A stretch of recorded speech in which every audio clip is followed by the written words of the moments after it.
Romero nos habla de esto en una primera parte. Vamos a escucharlos.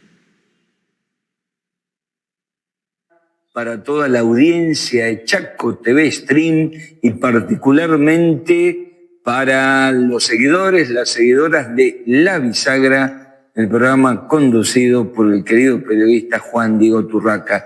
Otra vez en la segunda parte de la columna Sucesos Chaqueños, Sucesos Nacionales, abordaremos qué pasó el 17 de octubre de 1945 y por qué lo recordamos y debemos recordar como el Día de la Lealtad, del mundo del trabajo, del subsuelo de la patria sublevada, como definió magistralmente el gran Raúl Scalabrini Ortiz, con el conductor de ese nuevo movimiento político-social que damos en llamar el peronismo, que por primera vez ubicó en los sectores del trabajo, en el trabajador y la trabajadora desangelada, la columna vertebral de un movimiento.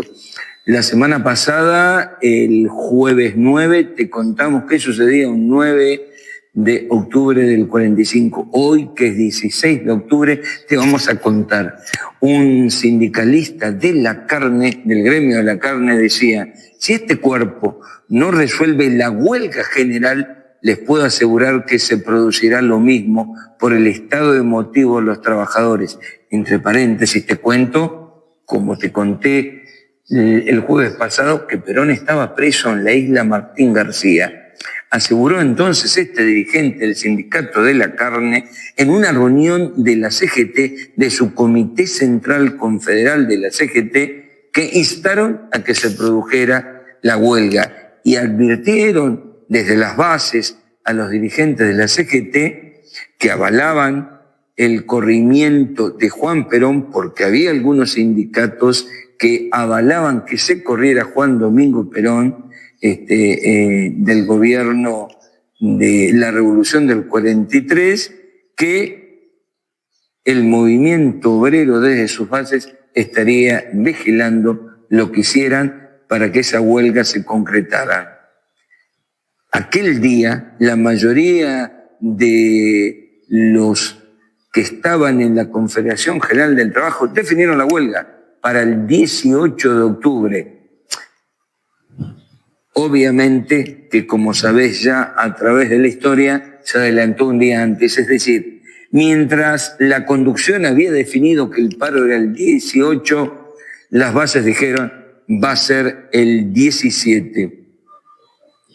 La CGT decía, mantuvo para el 18 de octubre. Sin embargo, la huelga general se realizó un día antes. ¿Por qué? Porque en la mañana del 17 de octubre la agitación comenzó en los ambientes fabriles del conurbano bonaerense y en algunas ciudades del interior.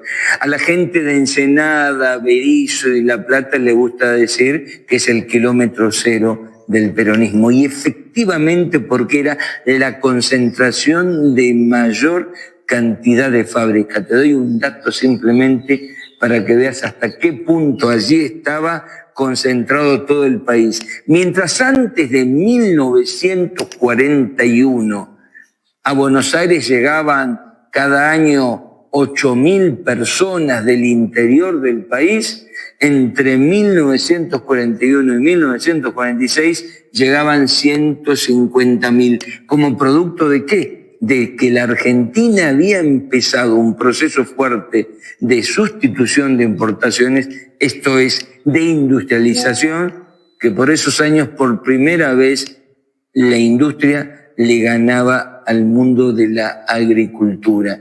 Y llegaban de todo el país porque se necesitaba mano de obra. Así que el conurbano, provincia de Buenos Aires, el mundo fabril se llenaba de argentinos y argentinas venidos de todo el país. Hay que comprender qué clase de sujeto social eran los que Evita llamaría mis descamisados, mientras el sector ilustrado de la izquierda que nosotros llamamos izquierda gorila, hablaba del aluvión zoológico.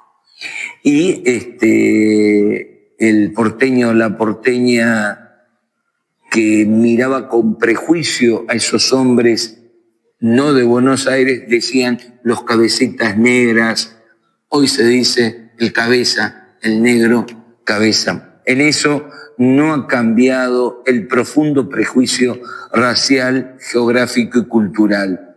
Te contaba entonces que muy agitada la mañana del 17 de octubre, porque eran muchos los rumores que llegaban de que no le iban a permitir no solamente a Perón abandonar, estaba enfermo, su lugar en la isla Martín García, sino que iban a derogar todas aquellas conquistas que, como te conté el jueves, habían permitido, desde que Perón convirtió una inexistente, irrelevante Dirección de Trabajo en una secretaría que produjo en 1 año y medio la base de la legislación laboral de quienes carecían de derecho.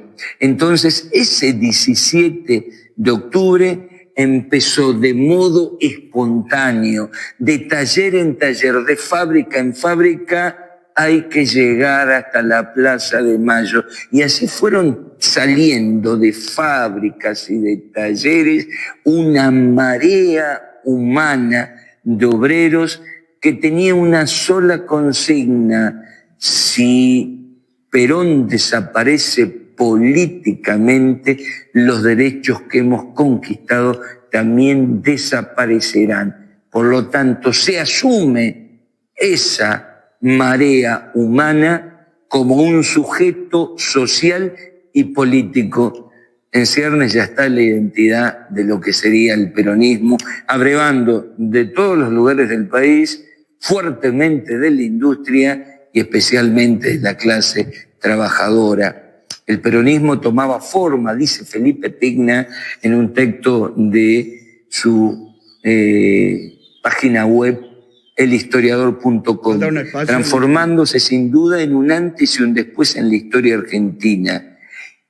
Aquel octubre de 1943 va a producir lo que John William Cook llamaría el hecho maldito del país burgués, es decir, un país que más allá de el espectro ideológico había naturalizado que si nacías barrendero tenías que morir barrendero. La movilidad.